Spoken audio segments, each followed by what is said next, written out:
Germany's naval expansion can be traced to the influence of Admiral Alfred von Tirpitz, who was appointed Secretary of the Imperial Navy Office in 1897.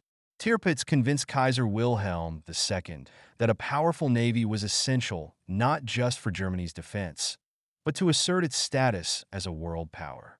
His strategy was codified in the German Naval Laws, passed in 1898 and 1900. These laws outlined plans for massive naval expansion, particularly the construction of battleships. Tirpitz's concept of the Risikoflotte or risk fleet argued that if Germany could build a fleet large enough to pose a serious threat to Britain, it could deter British attacks and force Britain to seek peace with Germany. The introduction of Britain's revolutionary HMS Dreadnought in 1906, a battleship far more advanced than any other, intensified the naval arms race.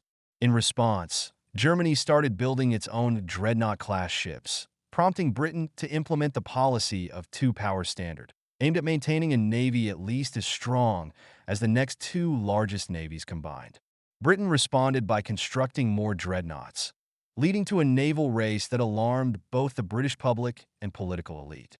This is where the 1909 naval scare comes into play, a period of public panic when the British feared they might lose naval supremacy to Germany. British newspapers campaigned under the slogan, "We want 8, and we won't wait," demanding that 8 more dreadnoughts be built. Germany did possess some colonies in Africa and the Pacific, such as German Southwest Africa and German East Africa, but these holdings were relatively small compared to Britain and France's vast empires.